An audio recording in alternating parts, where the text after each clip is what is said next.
Olá, boa noite. Boa noite. A violência em São Paulo. Secretaria de Segurança confirma que 2 dos 5 corpos achados em Mogi das Cruzes são dos jovens que desapareceram há 17 dias.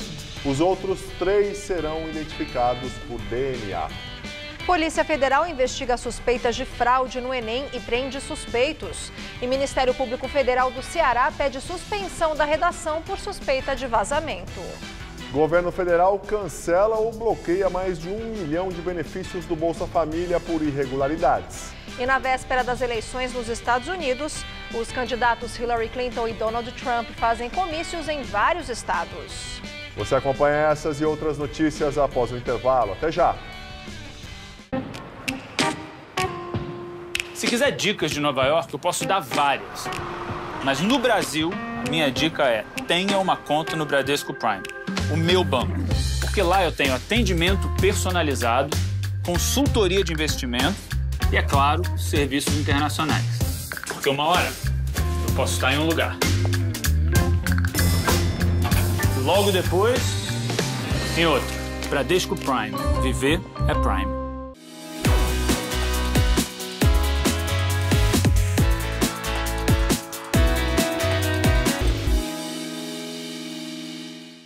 Quem tem paixão por comunicação sabe muito bem qual faculdade escolher. Aquela que prioriza a formação ética e humanística, sem deixar de lado vivência e experiência. Porque não basta estar preparado para o mercado. É preciso estar pronto para a vida. Se você quer se formar e transformar o mundo, faça Casper Libero. Vestibular 2017. Inscrições abertas. Faculdade Casper Libero. Paixão por comunicação. No Todo Seu dessa segunda eu vou conversar com atletas de esgrima, que vão mostrar pra gente como este antigo esporte de combate é praticado. É muito legal. Na estreia da série Consciência Negra, Marise e Dalino visitam um terreiro de Umbanda. Aí a bonitinha Paula Fernandes vem apresentar o sucesso do seu novo trabalho, você não pode perder isso. Eu quero ser pra você, braços abertos a te envolver. Eu adoro você, obrigado pelo convite, tá? Seu programa é muito especial. Por mim, você estaria aqui todo dia. Todo Seu é nessa segunda, 10h30 da noite. Vou estar aqui te esperando, vê lá, hein? Pra você.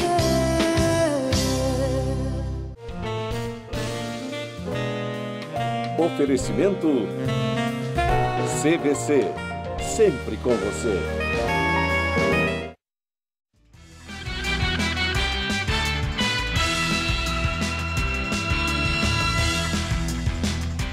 Secretaria de Segurança Pública confirma que 2 dos 5 corpos achados ontem em Mogi das Cruzes, na Grande São Paulo, são dos jovens que estavam desaparecidos desde o dia 21 de outubro. Segundo a polícia, os corpos apresentam sinais de execução. O grupo sumiu quando estava a caminho de uma festa em Ribeirão Pires, também na região metropolitana. O carro em que eles estavam foi localizado 2 dias depois no Rodoanel. Por volta das 6 da tarde, a mãe de um dos jovens, Adriana, chegou ao IML trazendo radiografias da arcada dentária de Jonathan Moreira Ferreira. O exame necessário para ajudar na identificação estava nos arquivos da Fundação Casa, onde ele cumpriu medida socioeducativa. Familiares dos outros 4 rapazes também passaram a tarde tentando recolher exames que pudessem ajudar no trabalho dos peritos. No começo da noite, a Secretaria da Segurança Pública confirmou que 2 dos corpos foram de fato identificados como integrantes do grupo que desapareceu. Os exames revelaram que eles foram atingidos por balas de calibre 38 e de calibre 12. No entanto, 3 vítimas ainda não foram reconhecidas e terão que passar por testes de DNA. Mais cedo, o ouvidor da Polícia Militar já tinha falado da suspeita de que eram eles. Um deles apresentou uma prótese aqui na coluna, né? Além do que nesse mesmo corpo tinha uma fralda. Então a gente vê uns indícios fortíssimos de ser do cadeirante, né? Um outro corpo diferente desse tinha uma prótese na tíbia. E essa prótese agora com a chegada de um dos familiares, né? É com certeza do Kaique. Os 5 corpos foram encontrados ontem em uma mata em Mogi das Cruzes, na Grande São Paulo, e já apresentavam estado avançado de decomposição. Os jovens entre 16 e 19 anos são Jonathan Moreira Ferreira, Kaique Machado Silva, César Gomes Silva, Robson Fernando Donato de Paula, que é cadeirante, e Jones Ferreira Januário, de 30 anos. O secretário de Segurança Pública, Mágino Alves, disse que a suspeita de participação de policiais será apurada. Alguns projéteis de uso exclusivo da polícia foram encontrados com os corpos. Nós tivemos lá a apreensão de cartuchos que são de .40 e nós estamos verificando se eles pertencem a algum lote adquirido por organismo policial aqui de São Paulo e verificando se positiva essa informação, se não houve notícia de extravio de munição, porque isso ocorre às vezes, então nós não estamos descartando nenhuma dessas possibilidades. Um policial de folga que trabalhava no Uber matou 3 homens numa tentativa de assalto. O caso aconteceu em Cidade Líder, na zona leste de São Paulo. Segundo as primeiras investigações, o policial militar que estava de folga recebeu um chamado pelo aplicativo Uber. 3 rapazes entraram no carro e no caminho pediram para que o motorista mudasse o trajeto. Na parada, eles anunciaram o assalto. Imagens de câmeras de segurança da rua mostraram a ação. O policial reagiu e atirou contra os suspeitos, que morreram. Brian Robert Rocha da Silva tinha 15 anos. Maicon Fabrício de Oliveira, 19. Um terceiro homem ainda não foi identificado. Segundo a Secretaria de Segurança Pública, os criminosos estavam com 2 armas de calibres 32 e 38 que foram apreendidas para a perícia. O caso foi registrado como tentativa de roubo de veículo, ato infracional e homicídio decorrente à oposição à intervenção policial. O caso está sendo investigado pelo Departamento de Homicídios da Polícia Civil. Nos últimos 3 meses, esta é a 3ª tentativa de assalto a motoristas do Uber que acabaram em mortes. Nas outras 2, os motoristas foram as vítimas. Em setembro, Oswaldo Modolo Filho, de 52 anos, foi morto por um casal que chamou o carro pelo aplicativo em Heliópolis, na zona sul de São Paulo. A dupla foi presa e contou à polícia que pretendia levar o carro para vender as peças e que o motorista teria reagido. Em outubro, Orlando da Costa Brito, de 60 anos, foi assassinado com um tiro na cabeça na região de Interlagos, também na Zona Sul. Segundo o boletim de ocorrência, ele estaria com um passageiro e teria tentado fugir depois que os suspeitos anunciaram o assalto quando o carro estava parado em um cruzamento.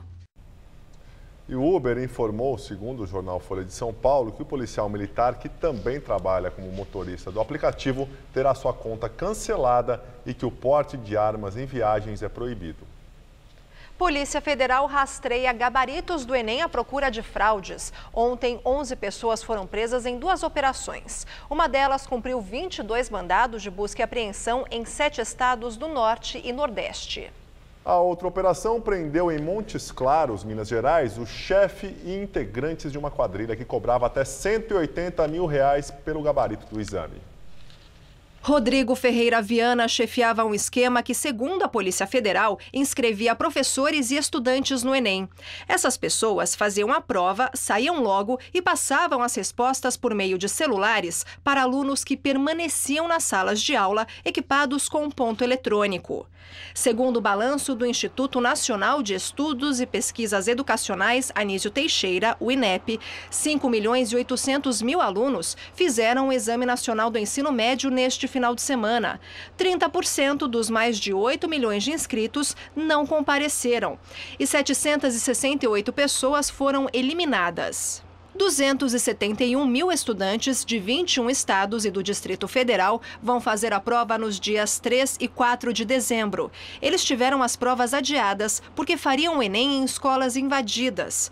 O INEP diz que o exame para essas pessoas vai acontecer em locais que o Instituto tem certeza de que não serão invadidos.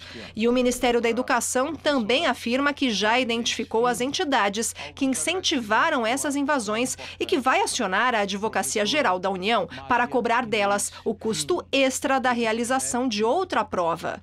O INEP estima que a aplicação do Enem em dezembro vai custar cerca de R$15 milhões. Outra polêmica foi a redação do exame. É que o tema deste ano, intolerância religiosa, foi o mesmo da prova que vazou no ano passado. Na época, o INEP disse que a prova vazada era falsa e agora disse que a semelhança entre os temas foi apenas uma coincidência. O gabarito do Enem vai ser divulgado na quarta-feira, dia 9, e o resultado final vai sair no dia 19 de janeiro do ano que vem. Agora à noite, o procurador do Ministério Público Federal no Ceará, Oscar Costa Filho, pediu à Justiça Federal que anule a redação do Enem devido a suspeitas de vazamento. Além da polêmica de que o tema seria o mesmo da prova vazada no ano passado, a Polícia Federal prendeu ontem no Ceará e no Amapá candidatos que carregavam textos sobre o tema intolerância religiosa. E hoje, mais cedo, a Secretaria da Educação do Paraná, um dos estados que teve o Enem adiado para dezembro, informou que 776 escolas que estavam invadidas já foram esvaziadas. Segundo a Secretaria, 55 colégios continuam invadidos. Governo Temer gasta, sem licitação, mais de R$500 milhão para promover show em homenagem ao centenário do samba. Segundo o jornal Folha de São Paulo, o evento, que aconteceu no Palácio do Planalto, foi fechado para cerca de 600 convidados. Artistas como Neguinho da Beija-Flor e Fafá de Belém participaram do evento. Temer e a primeira-dama, Marcela, assistiram às apresentações. O ministro da Cultura, Marcelo Caleiro, discursou. Foram publicadas no Diário Oficial da União 2 dispensas de licitação para a contratação de artistas para a cerimônia da Ordem do Mérito Cultural. Em ambas, a justificativa é a mesma: contratação de artistas consagrados pela crítica especializada e ou pela opinião pública. De acordo com a Folha, o Palácio do Planalto afirmou que o valor desembolsado é justo e possível para um evento do porte da cerimônia de premiação e que o investimento faz parte da política de valorização da cultura brasileira. De manhã, o presidente participou da cerimônia da migração das rádios AM para FM e relacionou a alta rejeição popular ao seu governo com o pacote de medidas para cortar gastos. Convenhamos, na proposta de emenda constitucional fixadora do teto de gastos públicos, que significa cortar na própria carne, porque, convenhamos, qual é o governante que não quer gastar o máximo possível? Porque gastar o máximo possível pode gerar popularidade e restringir o gasto pode gerar, inicialmente, uma impopularidade. Mas nós não pensamos apenas no Brasil de hoje, nós pensamos no Brasil de amanhã. Juiz Sérgio Moro aceita pedido da defesa de Eduardo Cunha e presidente Michel Temer e o ex-presidente Lula são aceitos como testemunhas. Segundo Moro, Lula deve ser ouvido num prazo de 30 dias por videoconferência. Já Michel Temer poderá escolher se prefere ser ouvido em audiência ou por escrito. Ele tem 5 dias para enviar resposta. Além dos dois, ainda serão testemunhas de Cunha, o pecuarista José Carlos Bonlai, o ex-senador Delcídio do Amaral e o ex-diretor da Petrobras, Nestor Cerveró. Eduardo Cunha está preso desde o dia 19 de outubro e deve ficar detido por tempo indeterminado. Ele é acusado de ter recebido propina de aproximadamente R$5 milhões em uma conta na Suíça. O valor é referente a um contrato da Petrobras na África. Fundador do PSC pede que juiz Sérgio Moro investigue o ex-candidato à presidência, pastor Everaldo. A denúncia foi feita por Vitor Abdala Nosseis, que foi presidente do PSC por 30 anos. Ele deixou o posto em julho do ano passado e foi sucedido pelo pastor Everaldo. Em documento enviado a Moro, Nosseis afirma que o ex-candidato à presidência e o secretário-geral do partido, Antônio Oliboni, receberam vultosas quantias de dinheiro de empresas investigadas na Operação Lava Jato. Segundo ele, há indícios de prática de crime de lavagem de capitais e organização criminosa. Nosseis pede ainda o bloqueio dos bens de Everaldo e Oliboni.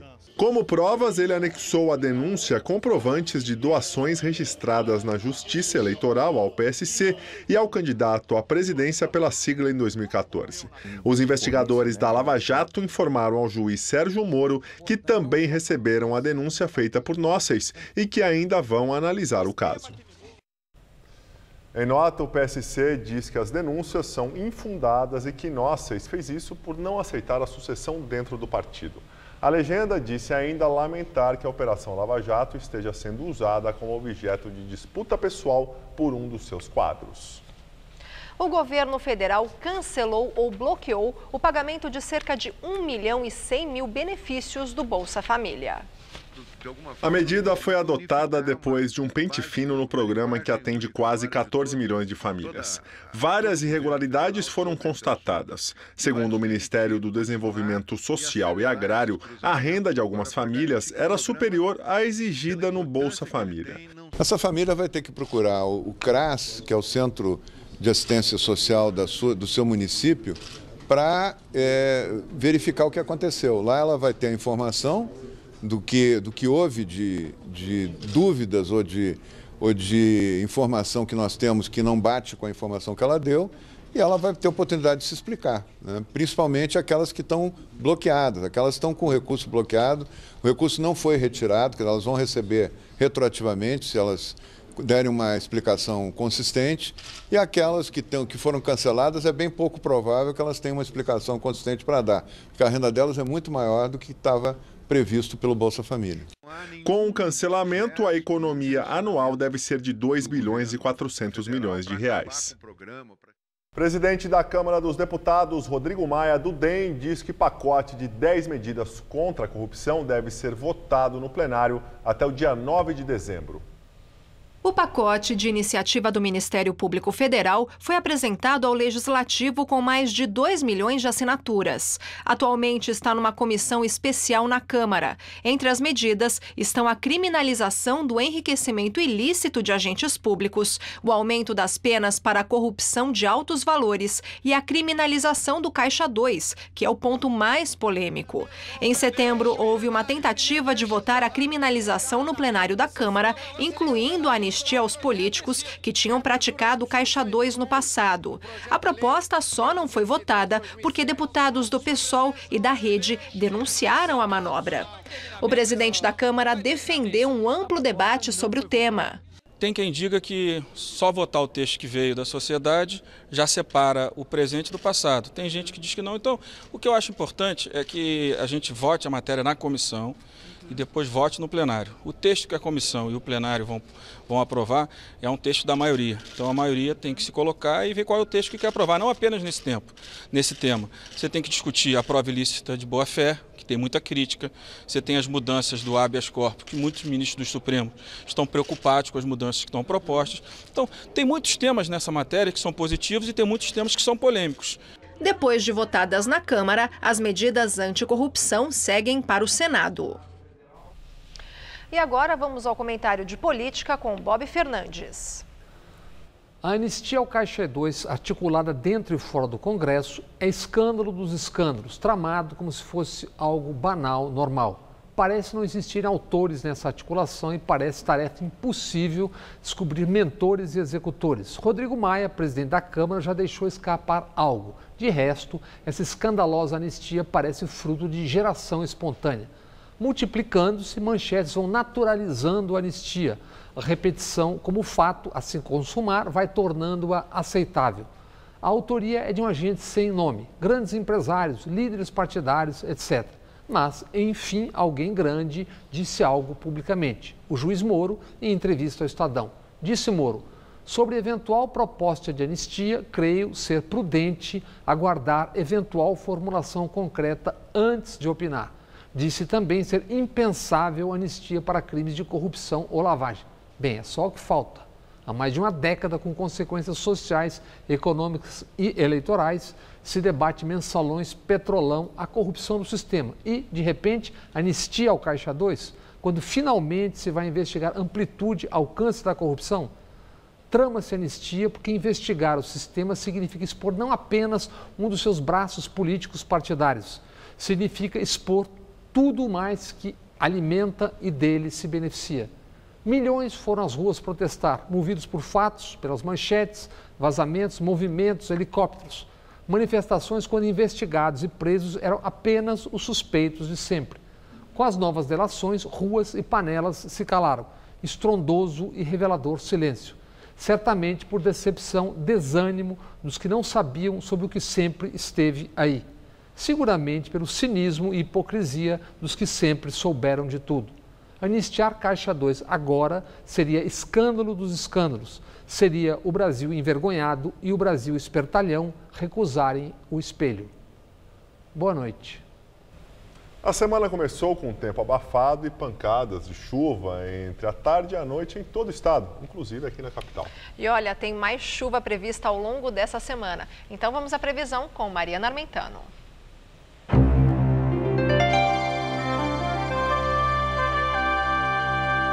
Uma massa de ar quente e carregada de umidade vai continuar influenciando o tempo aqui em São Paulo.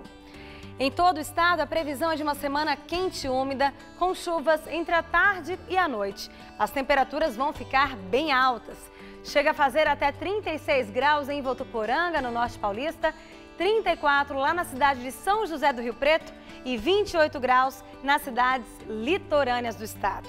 Vamos ver como fica o tempo aqui na capital? Olha só, nessa próxima madrugada teremos mínima de 17 e máxima em torno dos 29 graus amanhã à tarde, com chuvas entre a tarde e a noite. Na quarta-feira esquenta mais, faz até 31 graus. E na quinta o tempo continua abafado, com máxima prevista na casa dos 30 graus.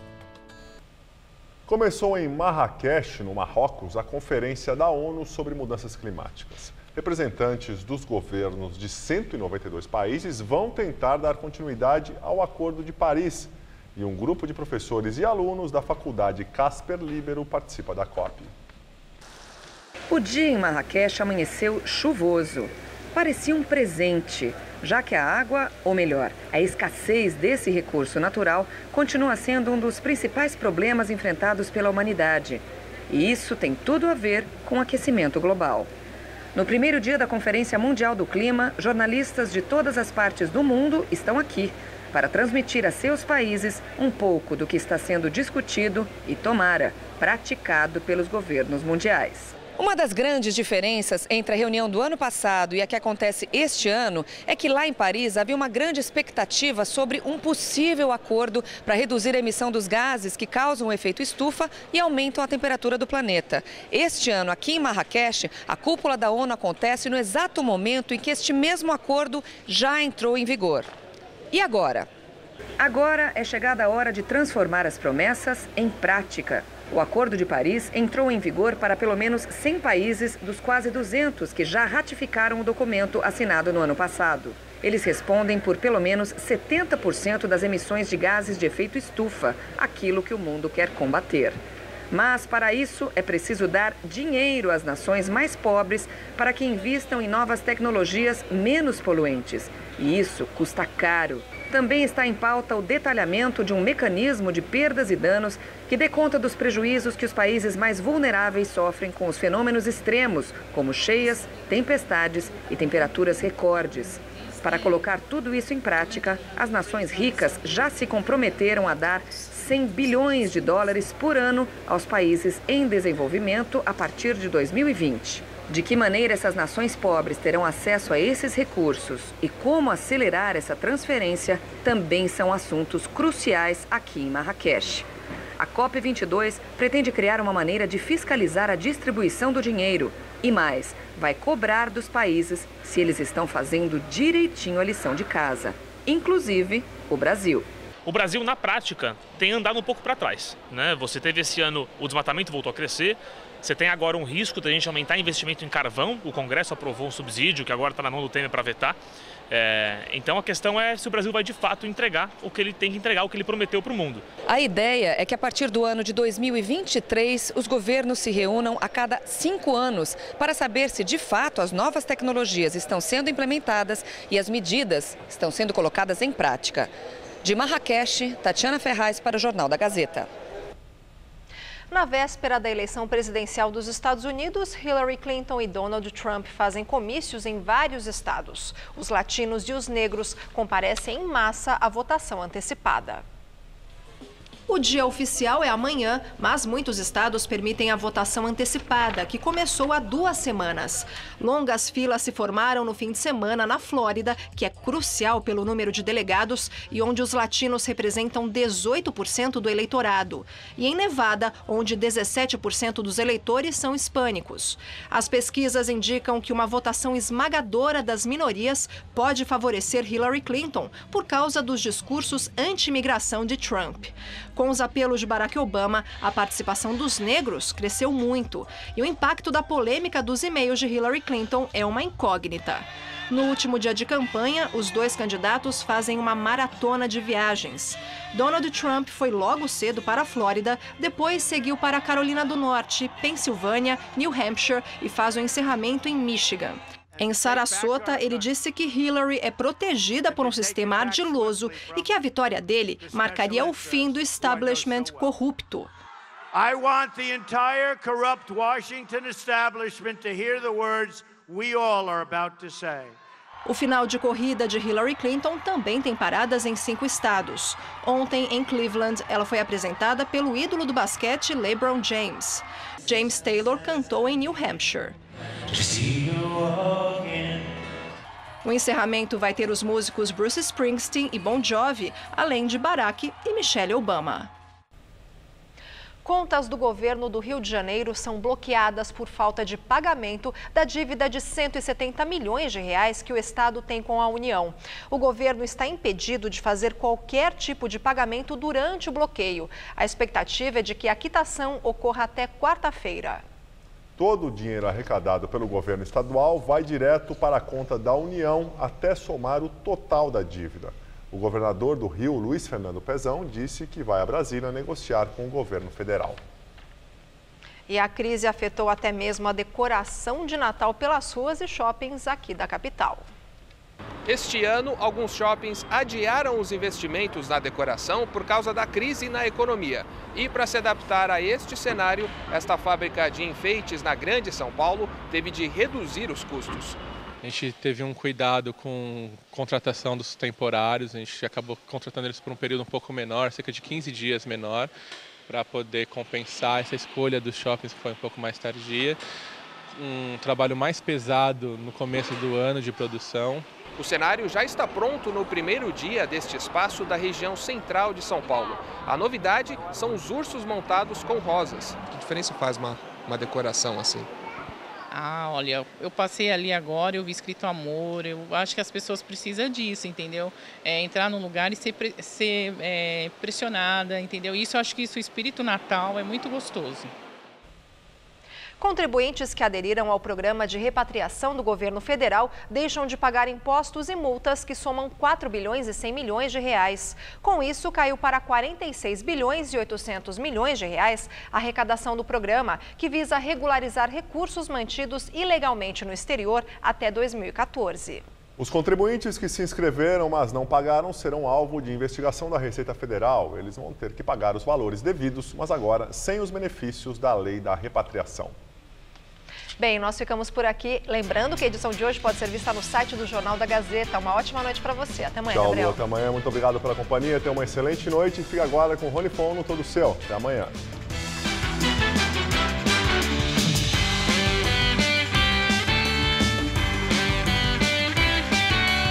Matérias especiais e comentários do universo esportivo você confere no Gazeta Esportiva, nesta terça, 6 da tarde.